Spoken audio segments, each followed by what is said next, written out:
engines!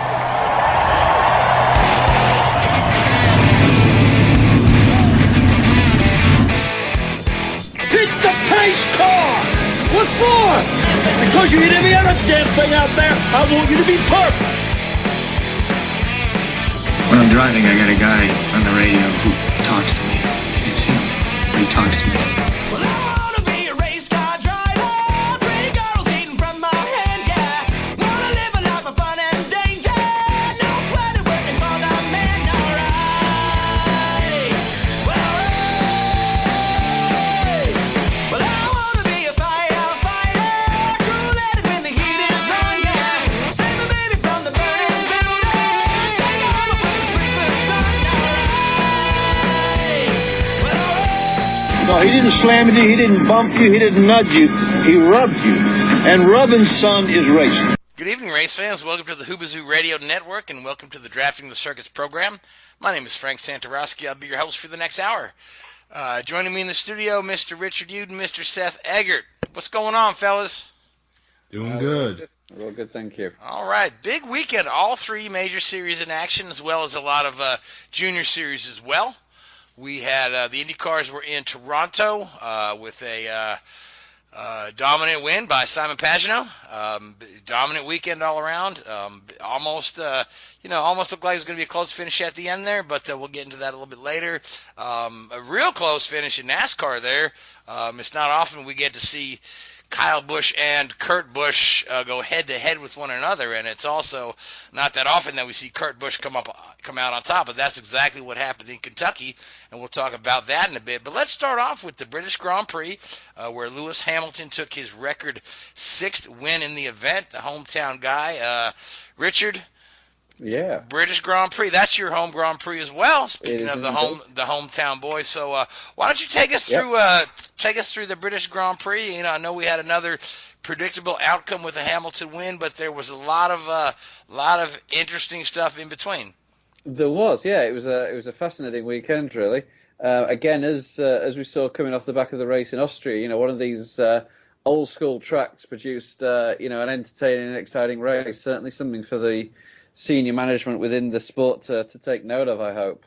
But yeah, you know, you went in there and you thought the pressure would be a little bit on Mercedes post-Austria, where they did for the first time this season. They didn't win. And, you know, again, they were, as in every other race bar Austria, they were pretty dominant through qualifying and practice.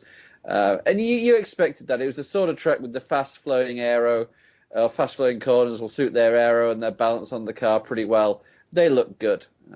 And you saw them dominate qualifying again, qualifying first and second on the grid. And Hamilton actually made a little bit of a mistake on his fastest lap there, and Valtteri Bottas just pipped him by 6 milliseconds, I think it was, to the pole. But that was a really, really good performance by Valtteri to get one up on Lewis at his home race. And then into the race itself, off the line, both Valtteri and Lewis got a good start there. And for the first 2 or 3 laps, they were battling at it, pushing each other as hard as they can. And it was fantastic to see that battle between those two drivers. It really was. You don't often see the two Mercedes going as hard at each other as they were there. But I think it was on lap 2 that a great battle through the complex there, through Brooklands and Luffield, and along the old start-finish straight there. It was great to see, really, really entertaining. And fair play to Valtteri. There was a point where it looked like Lewis had got past him, but he didn't back down. He didn't give in, and he forced his way back through. And then everything sort of settled down for a few laps there, and the pit stop cycle started to run through, and Valtteri pitted early onto what you'd presume was what was a 2-stop strategy, which was probably what everybody expected to be the fastest.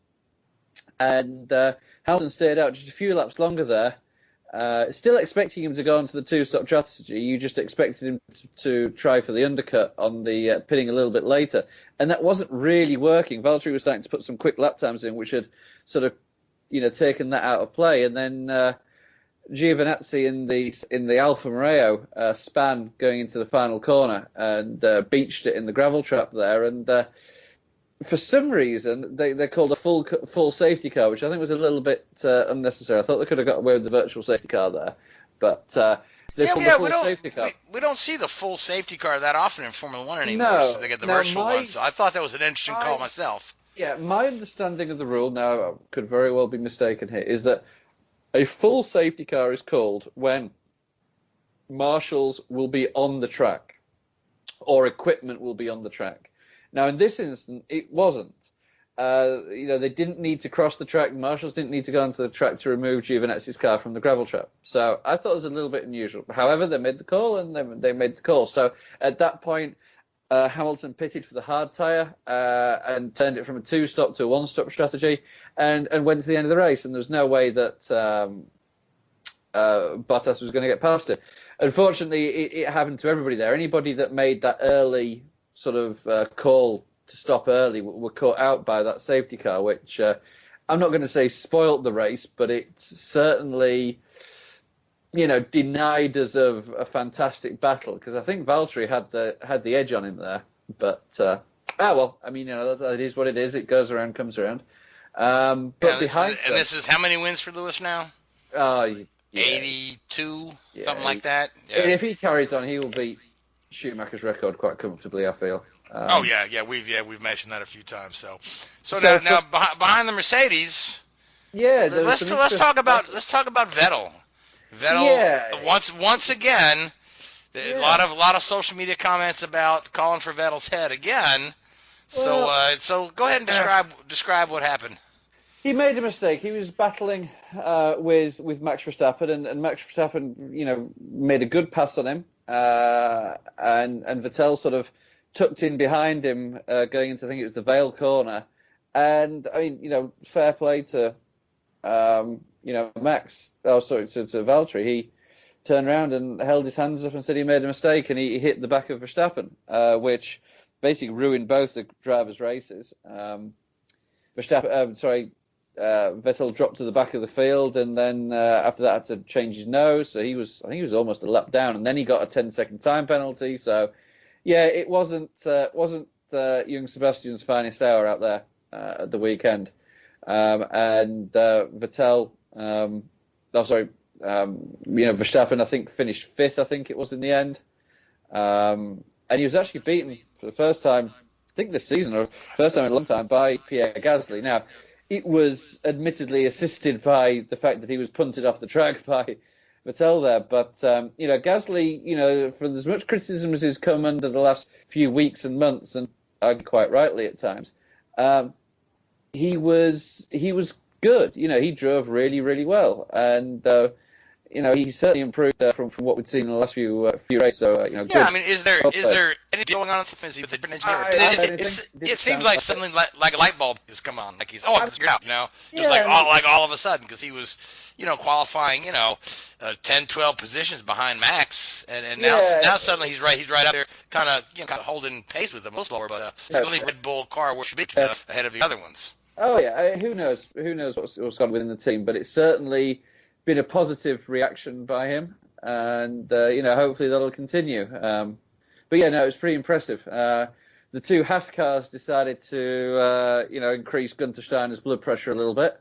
I dread to think how colourful that radio was, or their post-race debrief. Coming halfway through the opening lap, they hit each other and both suffered rear punctures, and the damage from the punctures put both the cars out the race, which was, to say frustrating is probably an understatement. Now, obviously, a lot of people were quite, I don't say taken with, that's probably the wrong term, but quite impressed or quite, I'm trying to think of the right phrase here. On the F1 Netflix or Amazon Prime show, whichever one it was, Gunther Steiner's obviously has some quite colourful language, should we say, and people sort of bought into that a little bit, and it was all a bit of a long-standing joke. Now, people saying, what'll Gunther be saying to his drivers? Well, obviously, it is his responsibility that their two drivers don't crash into each other, but, they've been doing this a lot, and I wonder if at some point Gene Haas or somebody from within the organization doesn't actually look at Gunter and say, well, hey, the buck stops with you, mate. These guys keep crashing into each other. You need to control the drivers better. I'm not saying for one moment it is his fault, but the buck stops with him. And I wonder if it would ever get to the point where they look to move him on. Could be. I don't know. Yeah, I mean, the popular word is that Grosjean is out after this year. And let's talk about. We didn't get a chance to address this last week, but let's talk about the whole situation with Rich Energy, because that whole thing is just a continually changing story depending on who you believe. So what's we said we doubted that Rich Energy actually existed. Then there's the whole theory of the empty cans and the product is not really available, and this is somewhat of a show business, under money for the Russian mob, something like that. And then all of a sudden, now Rich Energy is getting sued over their logo, which looks too similar to another logo. And I saw company. Yeah, but I saw the two logos side by side, and yeah, it's pretty much Rich Energy took their logo and added two little lines to it and changed the color. So it seems like a legit lawsuit. And now we have, Rich Energy says they're going to drop Haas for performance. And sue them, and then they say, oh no, that's not true. That was some rogue employee on Twitter. And then they are dropping them, and they're not dropping them, and Haas goes off, and Haas put the logos back on. So Richard, Seth, what do you guys know about where the truth lies in this mess? Well, the last I checked, they're threatening Haas that they don't make up their signer, that they're going to take them for court for trying to oust their own CEO, who sold all of his stock as of yesterday, and it's now been renamed. Rich Energy has now been named the Lightning Volt or something like that, and they're still possibly suing Haas for up to $44 million US. Correct me if I'm wrong. Isn't there an energy drink out there called Volt? Yes. Are they just not setting themselves up for another lawsuit? Crazy. It's something else too, because in all of this, there was a couple of weird tweets that just about everyone was scratching their heads. Look at how much Haas Energy loves us, even though we dropped them. And I'm looking at that like, you dropped them via tweet. That's not a legal document. So they still have to run the stuff. If that was even true stuff. I know. It's all the whole Rich Energy saga has been just really interesting from day one. Although I can say that I believe that the product actually exists because they were an associate on I believe it was James Davison's car at the Indy 500. They had a cooler full of Rich Energy drinks there in their garage, and I had one, and it tasted like Red Bull in a different can. Can I just make one comment here? You can make all the comments you want, my man. I bet Williams are so glad they dodged that bullet, aren't they? One more note. One more note. They supposedly had that agreement with them, and then Rich Energy announced their deal with Haas at the US Grand Prix last year, didn't they? And yes, they did. Upset everybody at Williams because they didn't know that it was, that they were going to make that announcement. And I bet they're looking back and thinking, oh. One more note that is getting overlooked. As you said, there were theories of whether or not this actually existed, or that was empty cans or this or that. I remember when this was announced last year, they had announced that they had sold like 1 million cases of Rich Energy or something like that. Oh, they didn't say they sold it. They said they produced. Okay, they produced it. Produced it, yeah, but everyone said they can't find it in a store anymore. Well, here's the thing. In the two different depositions from the copyright lawsuit, first the original lawsuit and then in the appeal that Haas Energy filed, in one they say they've only produced 300,000 cases, and in the other they say they've sold 130 cans. 130 cans? Yes. That's like 10 cans. Yes. Yes. Wow. So, that's if those numbers are actually accurate, too. Well, yeah, I mean, when you're defending yourself in a lawsuit, you're gonna downplay it, but when you're trying to boost yourself up as a legitimate sponsor, you're gonna upplay it. But I mean, just the vast difference in those numbers are it's mind-boggling. So the whole thing reminds me of there was a company named Essex back in the 80s. Came into Formula One, sponsored the Lotus team.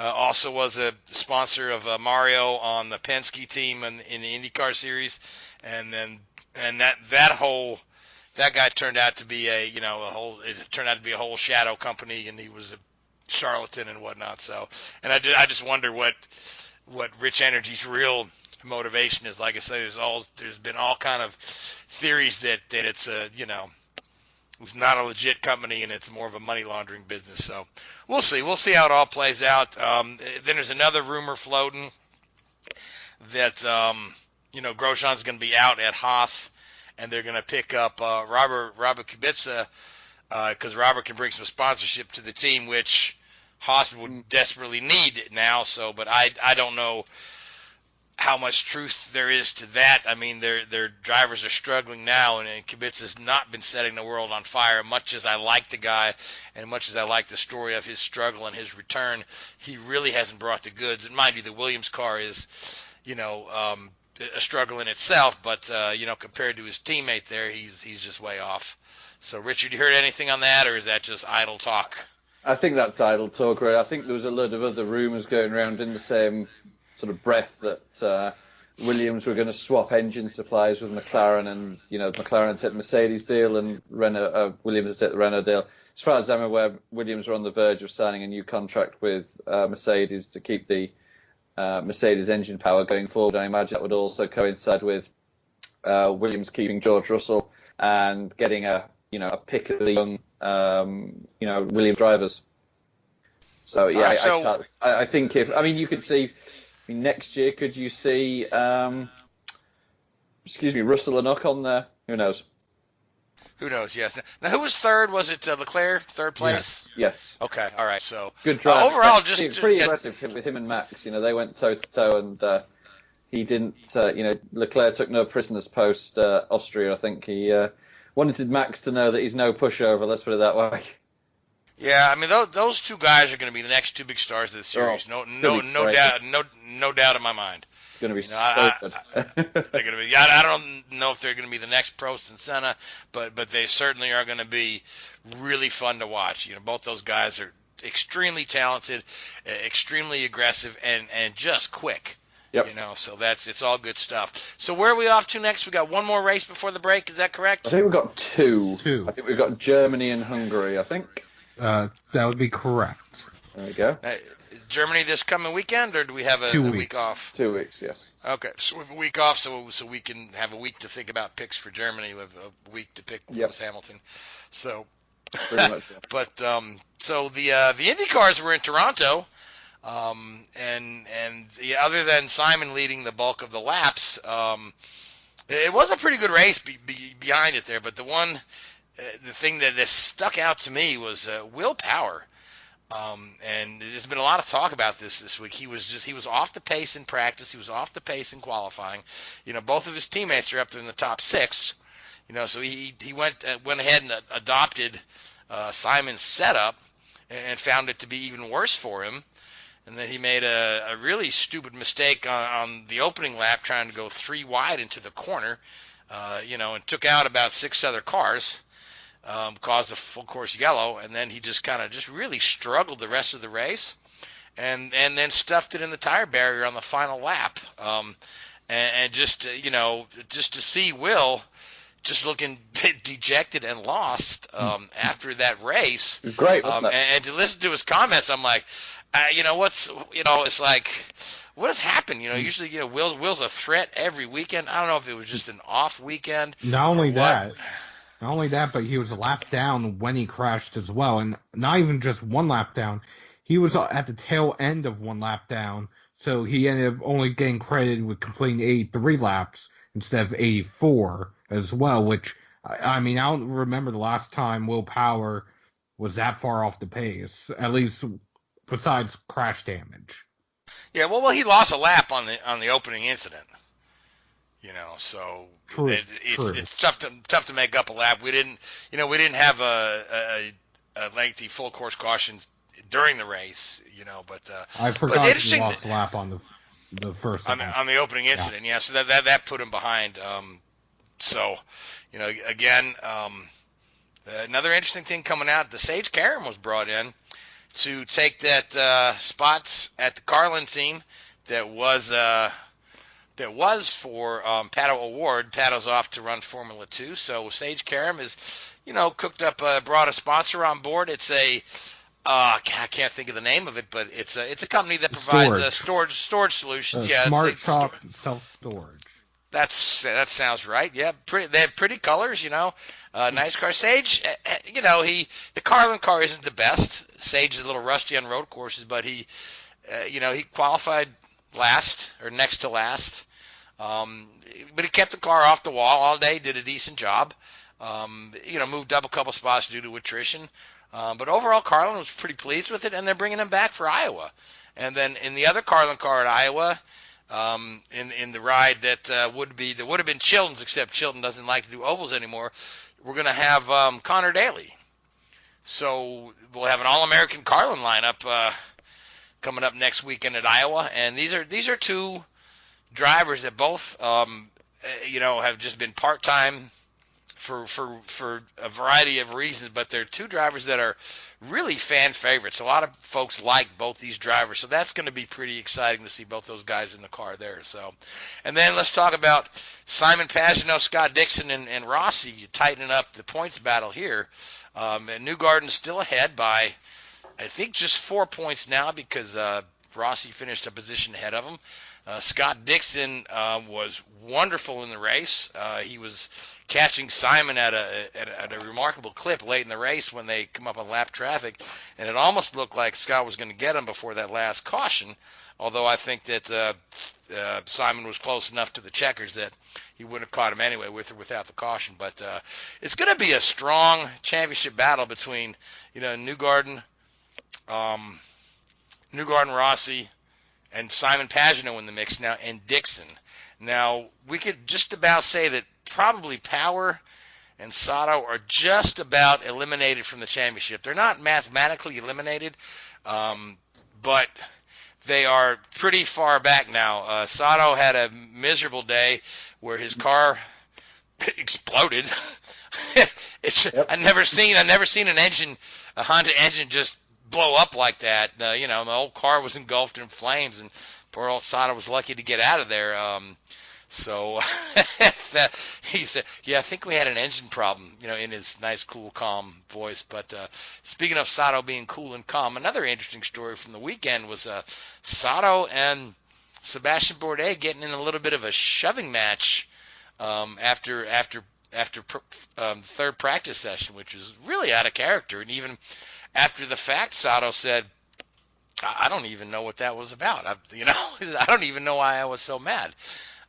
So just interesting stuff. But we're off to Iowa next. Iowa, the short, boring 5/8 of a mile oval. They're going to give the cars additional boost. Pretty much the qualifying boost at Indy is what they're going to run. So they'll be running close to 700 horsepower, which will pretty much mean they won't be able to hold it wide open all the way around. They're going to have to do some lifting, maybe a little braking in traffic. So it should put up an interesting race. But Richard, who do you kind of like for Iowa? Rossi. Okay, Rossi. Rossi's been good on the short ovals. I remember him at Phoenix last year, where he started way in the back, and then people were saying you couldn't, nobody could pass in the new car except Rossi, and he passed some 14, 15 cars. So Rossi's a good pick. Seth? I'm gonna say Ryan Hunter-Reay. Okay, yeah, Hunter-Reay's won at Iowa a couple times. Another guy that's won at Iowa is Joseph Newgarden.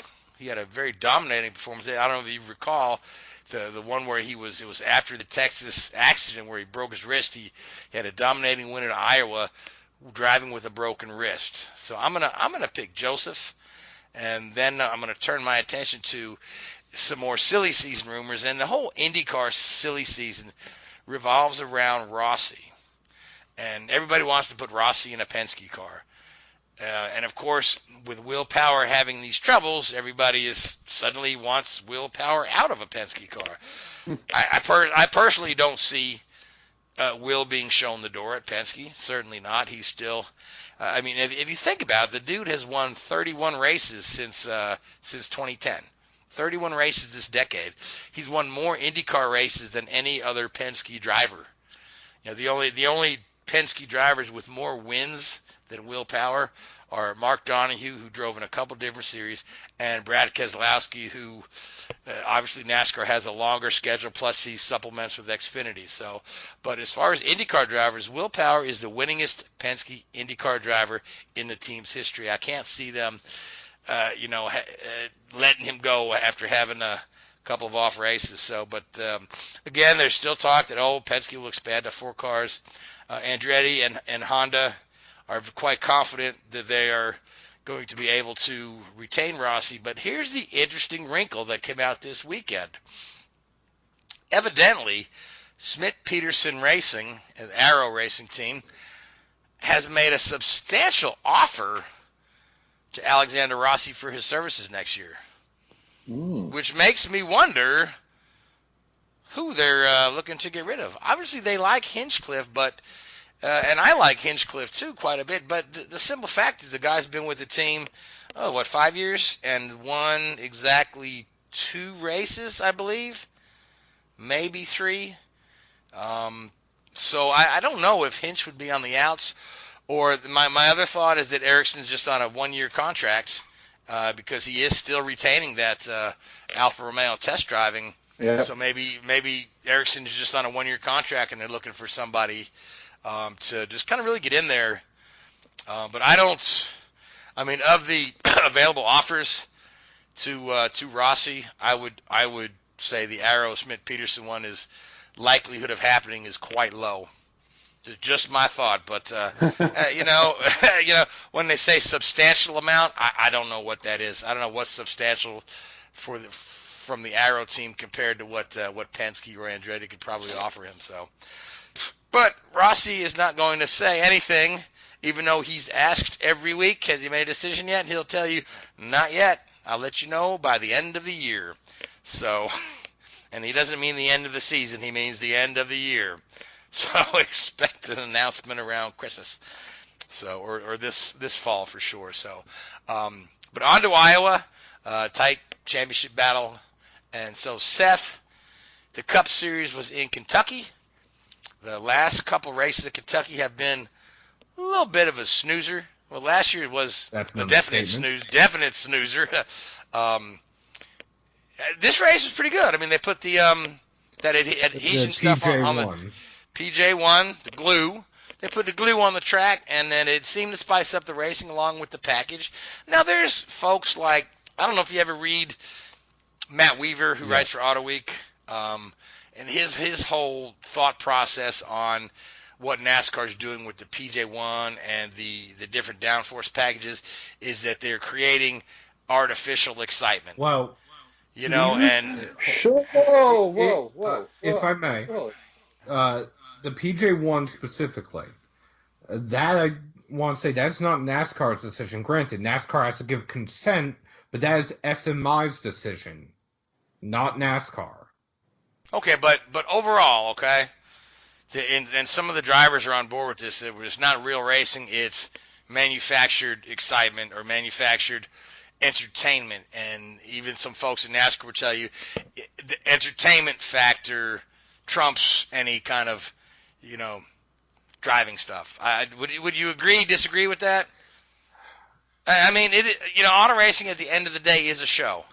It needs to be entertaining. Yes and no. There's different aspects that I believe the drivers and Matt Weaver are right on, and then there's different aspects that I honestly believe are improving the racing, and I mean the sport, not the entertainment part overall, and that it's mainly the same drivers over and over that are complaining about it. but then you have a bunch of drivers who are actually running up front that haven't run up front either for years or they haven't been in the Cup Series as of yet, that they don't mind it. So I honestly am conflicted on it because there's the notables that we've followed for years in this sport that have essentially cried foul on this package, yet they're the ones either always winning, like Kyle Busch, or they're the ones that have always won and this year are struggling, like Kevin Harvick. Then you have other people like Alex Bowman, Eric Almirola, Chase Elliott, Matt DiBenedetto, Joey Logano that don't have a problem with this package, or if they do, they're not voicing it as loudly as the others. So I'm honestly conflicted because I'm almost getting two different stories from the drivers themselves. Yeah, exactly. Of course, my whole thought of it's, the package is the same for everyone, So the sport there is how do you exploit it to the best of your ability, or how do you adjust your driving style to make that happen, to get the most out of it. I think there's still sporting there, and I don't think the whole thing is manufactured entertainment, but it certainly is producing races that are more entertaining. And at the end of the day, if folks aren't entertained, they're not going to come back.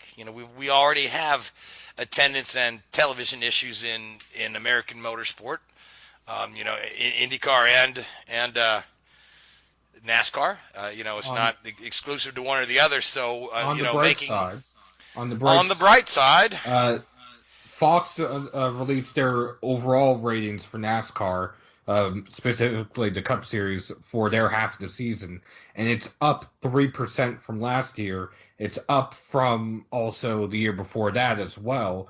I think it's the highest since 2016 or 2015, which, granted, 3% is not that big of a jump, but at least it's movement in the right direction.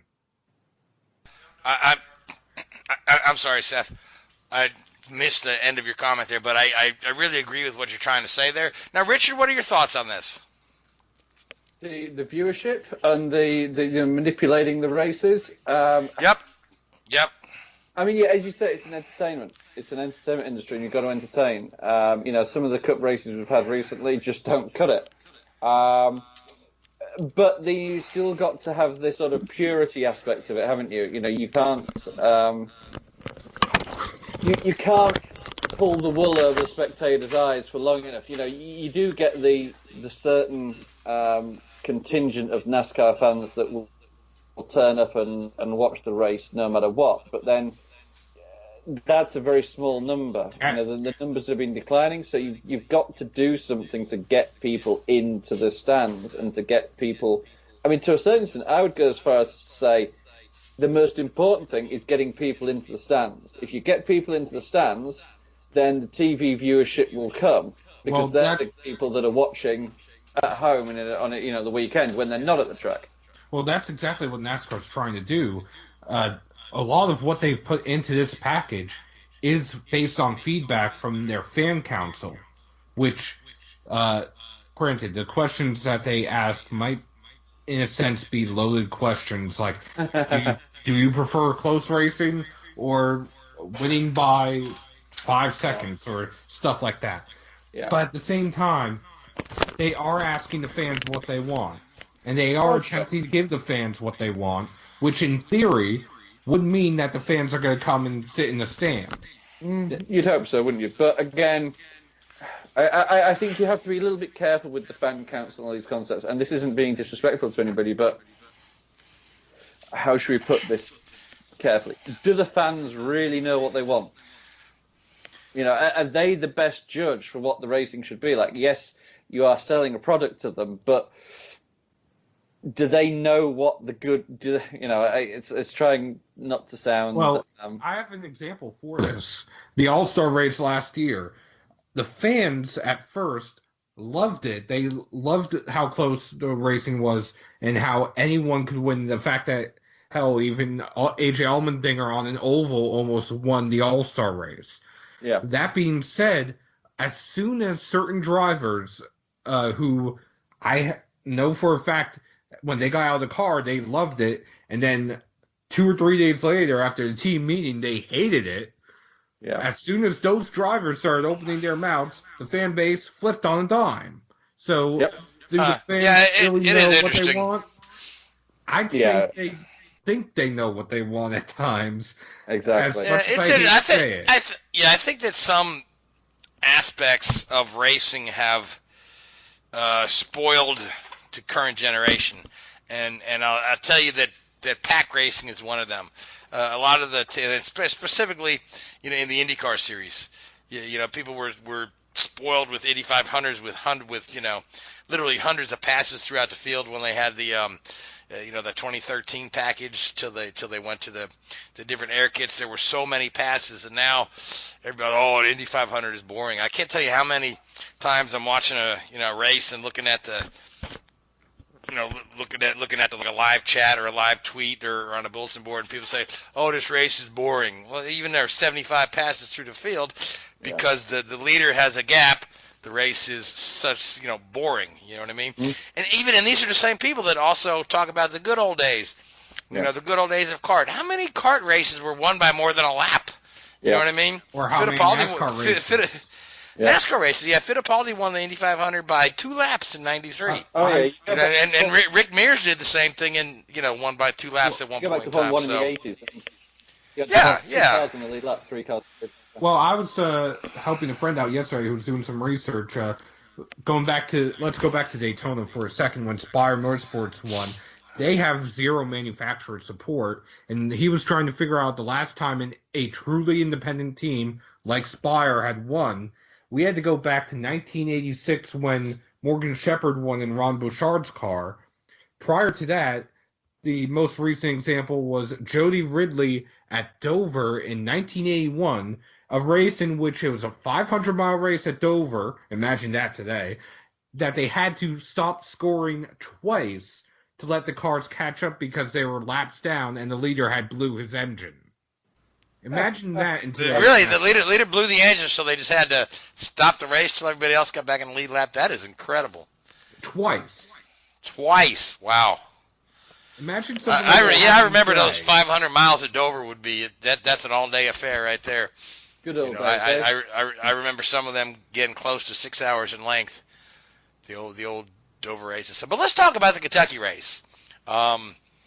Good day for the Chip Ganassi team and Kyle Busch, huh? I mean, they've Kurt Busch. Kurt Busch. my bad. I'm so used to saying Kyle Busch won because he does nothing but win races. But it's good to see Kurt go ahead and get a win, get himself into the chase. It's been a while since Ganassi's been to victory lane. What 2 years? Because I don't think Larson won last year, didn't he? I don't think Larson won last year. They went winless last year. And so you got to go to like Michigan 2 years ago when Larson won. Correct. Or no, Richmond 2 years ago. Okay. Also, on top of that, the last time the one car won for Ganassi, never. The last time their car won that was not the number 42. You have to go back to Jamie McMurray when he subbed for Sterling Marlin in 2002. Okay. So when the number 1 car won? No, when a car not numbered 42 won. Oh, for Chip Ganassi. For Chip Ganassi, yeah, right. How long have they had the one? The one used to belong to DEI. DEI, yep, and that Steve Park used to drive that. Jamie took it over in 2010. At that time, it was Earnhardt Ganassi Racing, but the number 1 was specifically owned by Teresa Earnhardt. So it's kind of that where, yes, it was a Ganassi car, but it wasn't a Ganassi car situation. Yeah. Now, just on a related side note, are Teresa's hands fully out of DEI? Is DEI fully integrated into Ganassi now and no longer exists as completely separate companies? Teresa Earnhardt still owns DEI. It's now a museum, a horse ranch, But it's no longer a race team. It's no longer a race team, although they do have some race team capabilities that, like a 7-post shaker, a pull-down rig, that they rent out to various truck and Xfinity teams, and even some Cup teams. Yep. Well, speaking of DEI, I saw a trailer for a documentary coming up. In the blink of an eye. In the blink of an eye, it's a documentary based on Michael Waltrip's career, and then how he had this. I guess he described himself as the highest, the greatest moment of his life and the worst moment of his life happening within seconds of one another. It looks like the film is very well done. I enjoyed the trailer. It's produced by Monster Energy. I do know that. Okay, did you get a chance to see the trailer? I have seen the trailer. It looks good. I'm looking forward to it. I know they changed a couple things, at least on the poster, and that's because, the poster, because of Teresa Earnhardt. For example, Michael Waltrip's number 15 Napa Chevrolet, the picture depicted is a Pontiac. Again, that's because of Teresa's copyright habit. How can she copyright Chevrolet? How can she copyright the paint scheme? Oh, the paint scheme. Okay. But why? So why did they put it on a Pontiac? Because that's not the same car. Jeez. So they put that paint scheme on a different car. Yeah. For the poster. It's. Oh, sure. It's ridiculous, because you would think if you're doing a documentary film, couldn't they just use an actual shot of the car? Because they're using archival footage that she doesn't own. I don't exactly know what the process is as far as getting a archival photo of the car. At least in this case, I'm sure there's a reason why they didn't use it, but I don't know. It seems all a little ridiculous to me, because you can. In all fairness, it does involve Teresa, so ridiculous. Teresa do seem to go hand in hand lately, unfortunately. True. Yeah, remember she tried to sue her Dale's other son had a company. Gary, he was selling furniture and mobile homes or something. No, he was selling homes. Mobile homes, right? Yeah, modular homes, and he called it was Earnhardt Mobile Home Sales or something like that. The Earnhardt Collection. Right, so she tried to sue him for calling it Earnhardt Collection, although his last name is Earnhardt. How dare you know what I mean? And he was born Earnhart, right? And there's a whole backstory to it, but it's good. It's a topic for another time, to be honest. Yeah. So let's get back to the Kentucky race. What other interesting things we have coming out of there? I thought there was some really good battles throughout the field and throughout the day. Obviously, we had the late caution that gave us that side by side overtime win that the fans enjoy. Had everybody up on their feet at the end. But, the race leading up to the final caution was really good all day long, don't you think? It was. I do want to say I'm still confused about Daniel Suarez and his crew chief's pit strategy. He dominated the first half of stage 1.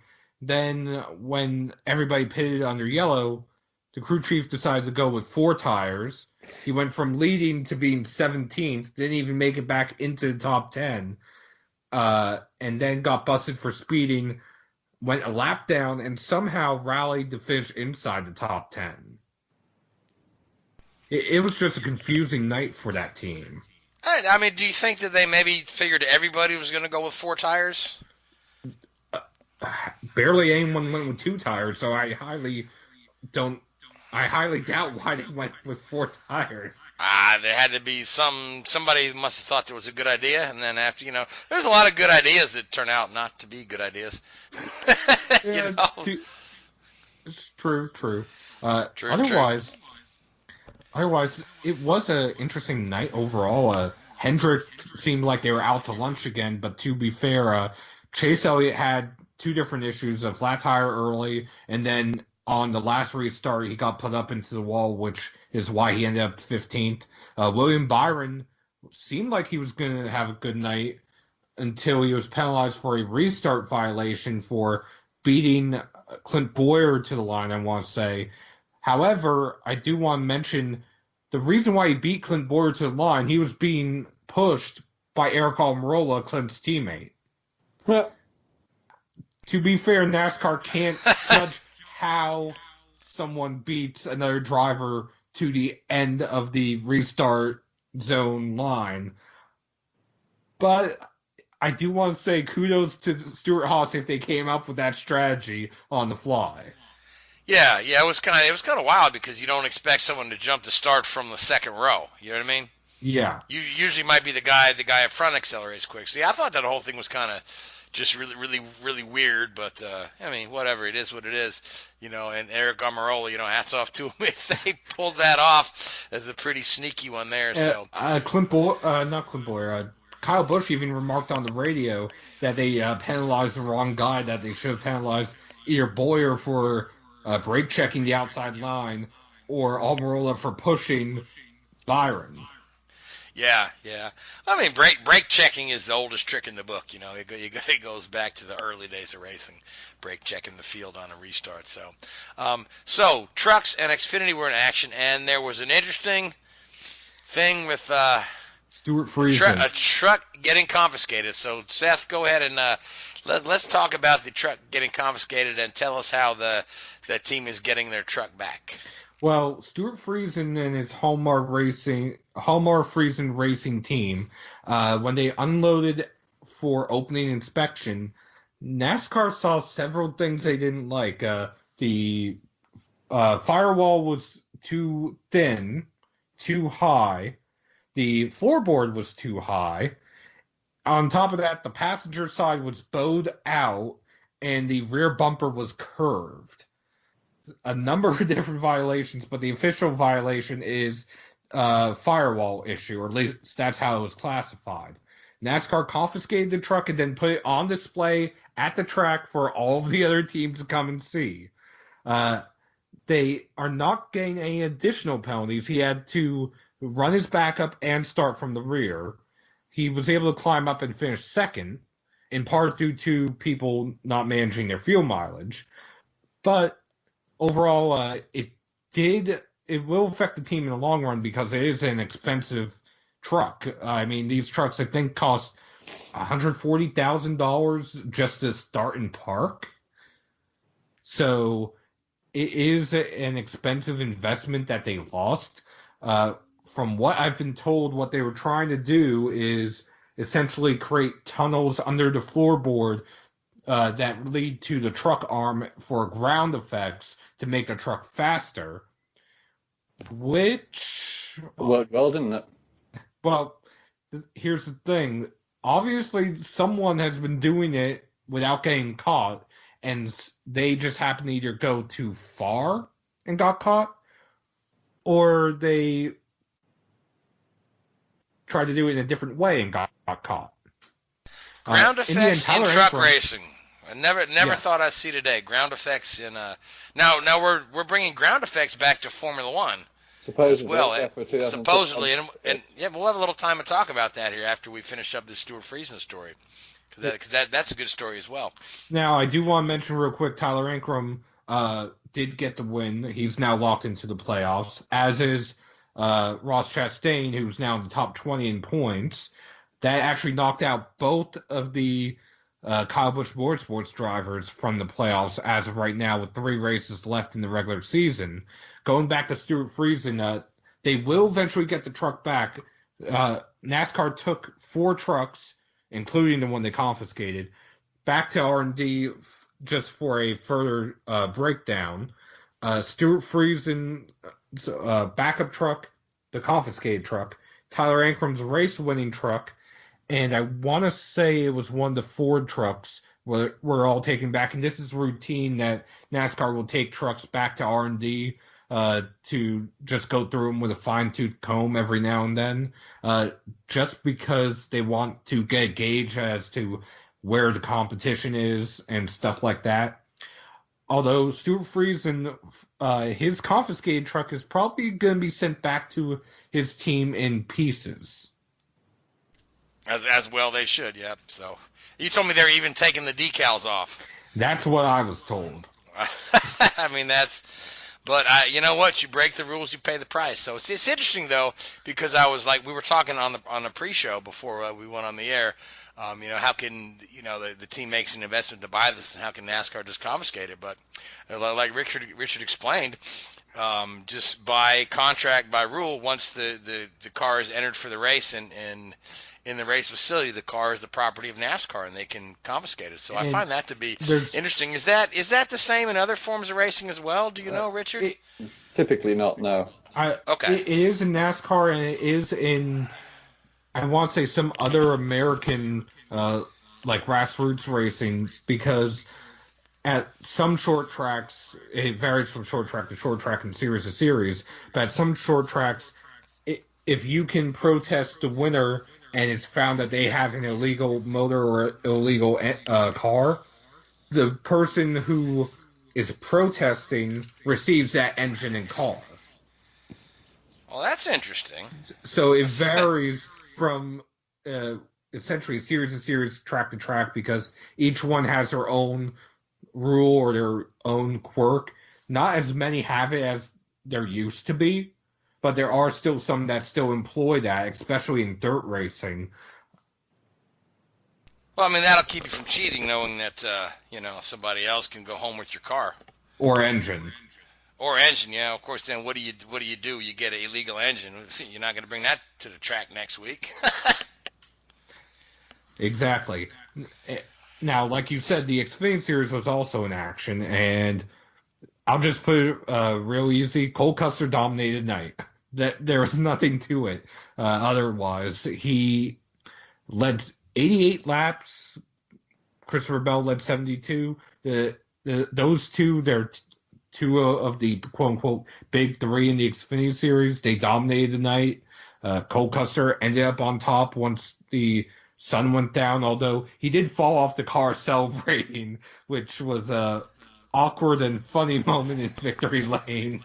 I did see that, yeah, where he fell off the car. I mean, I can think of a number of really funny victory lane moments, and some of them at Kentucky. I don't know if you remember the time that Keselowski won the race, and he broke the champagne bottle and cut his hand. Well, there was that, and then there was also at Nashville when they used to give the guitar, Kyle Busch smashing the guitar trying to be funny, and it wasn't that funny, but I digress. It doesn't strike me as a comedian, that chap. Nobody found that to be very funny, because that's those guitars are beautiful, and that when you're it'd be like too. I know it'd be like winning the grandfather clock in Martinsville and smashing it. You know what I mean? It's just it shows absolutely no respect. So, but that was years ago when Kyle was rowdy. Now, one other name I want to mention, at least from the Xfinity Series, Ryan Truex. It's his first race since Phoenix, way back at the beginning of the season. So he hasn't been in the car for about 3-4 months now. Gets in the car, finishes one lap down. Again, that's because of the big three dominating and it being basically a caution-free race, and finishes in 8th, which is not bad for being out of the race car for about 4 or 5 months. No, not bad at all. Yeah, and I kind of like Ryan Truex. I think the kid is pretty good. Yeah, I don't believe he's the equal of his brother, and I don't think he will be. But kid's got potential. I wish he had more starts on his schedule. Exactly. One other piece of news that came out from the Xfinity Series earlier today, actually, AJ Allmendinger will be running the Watkins Glen Xfinity race in the second Kaulig car. On top of that, JD Motorsports, which is the former team of Ross Chastain, announced that they will have NASCAR Next alumni and NASCAR Drive for Diversity alumni Ryan Vargas making his Xfinity debut at Iowa in a couple weeks. His sponsor, I do want to mention, is called Cranio Care Bears. It's a nonprofit that helps families and children that struggle with craniosynovitis, Pneumatosis. I hope I pronounced that correctly. You probably didn't, but it's probably okay. didn't. A condition that causes problems with a child's brain and skull growth.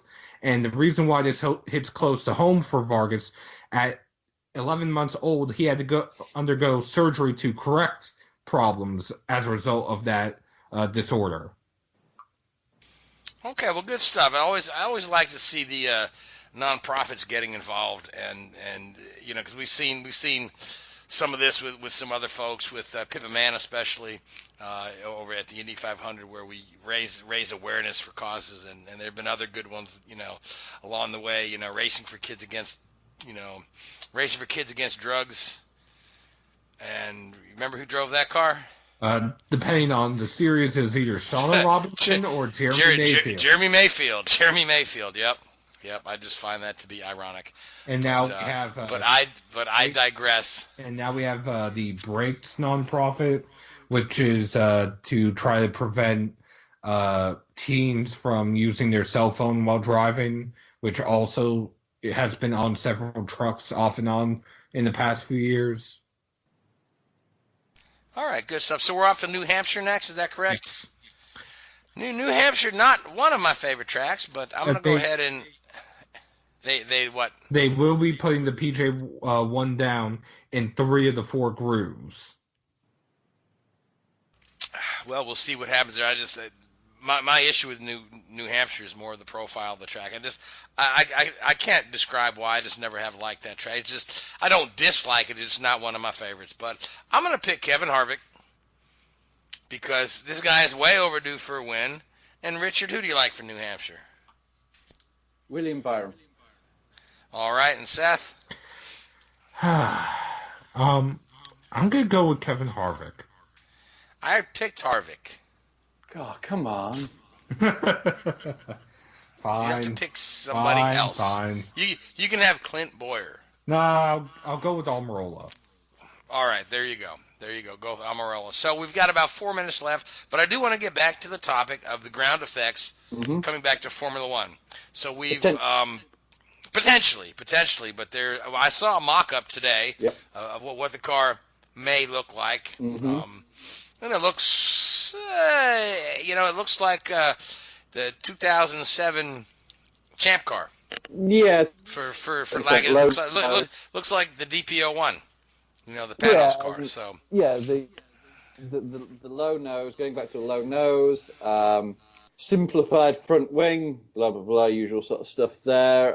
But as you said, the big effect is, or the big change is to have a ground effect style car, which the concept behind there is the diffuser in the car is the part that, or the component, that generates the majority of the downforce.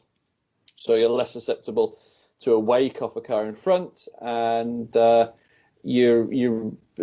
say the number is at the moment a car loses 40 to 50% of its downforce when it's following another car. The computer simulations show that this ground effect car would lose 5 to 10% of its downforce when it was following another car. So you could follow closer, so you'd have closer racing.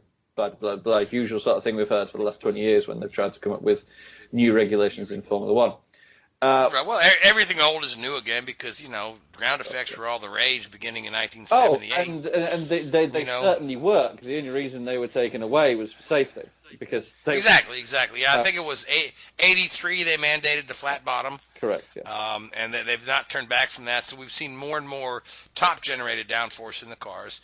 Now, the IndyCar series uses bottom-generated downforce, particularly the current chassis has got quite a bit of bottom-generated ground force. So if you were to just kind of look at how the IndyCars run close together, you get a bit of an idea of what the Formula One cars might be able to do in the wake of another car. So, but again, we'll have to see which regulations actually make the book. And again, the mock-up is all fine and well, and it's a pretty little drawing, but until we see it on a real car and on a track, with 19 other cars out there, then we'll see how it works. So exactly, 100%. Yep. But that is the end of our show. So I would like to thank you, Richard, and I want to thank you, Seth. Gray, you're off on vacation. Hope you're having a nice time. I want to thank the Hoobazoo Radio Network. I want to thank iHeartRadio and Spreaker. And I want to thank all you folks that tune in and listen to us week after week. This is, again, this is Drafting the Circus. My name is Frank Santoroski. Good night. WHOOBAZOO, that's Hoobazoo.com. Enter website, enter website, enter website, enter website.